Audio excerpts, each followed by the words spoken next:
જ્યારે આપણને કોઈ આડાઅવળી વાત કરે તો આપણે એટલું જ વિચારવાનું, એની ઉપર દાજ નહીં કરવાની.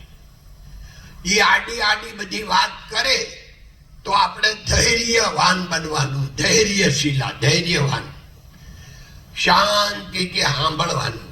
પછી મનમાં વિચારવાનું કે બિચારાને કે બિચારીને ભગવાને એક સેલ આડો ગોઠવી દીધો છે, એટલે એ આડું આડું જ બોલે,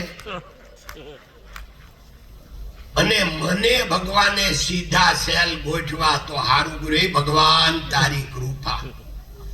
અને એ ઊંધું ઊંધું બોલે તો આપણે એમ સમજો એનો સેલ એક ભગવાને ઊંધો ગોઠવો હોય છે, એટલે એની દયા ખાવાની, દાજ નહીં કરવાની. એટલે આપણા સ્વભાવથી આખી દુનિયા જીવે છે, આપણે સ્વભાવની સાથે જીવવાનું છે. આ જો વિચાર તમે કરો અને આ ટીપ જો આટલું યાદ આવી જાય સામેવાળા સાથે વાત કરતી વખતે કે એમાં એનો ક્યાં બિચારાનો વાંક છે કે બિચારીનો વાંક છે, એના સેલનો વાંક છે, તો આપણને કોઈ દે દાજ ચડશે, કોઈની ઉપર અભાવો આવશે નહીં, કોઈની ઉપર ક્રોધ થાય નહીં. કદી પણ ક્રોધ આવે ભાઈ? આવું વિચારો તો ક્રોધ આવે. હવે આ અને ક્રોધ નો આવે એટલે જીવન એકદમ ભરપૂર જાય.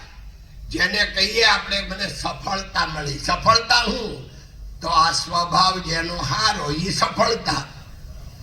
કારણ કે કર્કશ વાણી હોય અને પૈસા ગમે તેટલા હોય એ સફળતા નથી. કારણ કે ડોંગરેજી મહારાજનું એક સેન્ટેન્સ છે કે પૈસા જ સુખ આપી શકે, એનાથી મોટું કોઈ જુઠ્ઠાણું નથી. તો સુખ સંપત્તિથી નહીં, સુખ સ્વભાવથી મળે. એટલે સ્વભાવ એ આપણા સુખનું એડ્રેસ છે, અને એ આપણો સ્વભાવ આખી.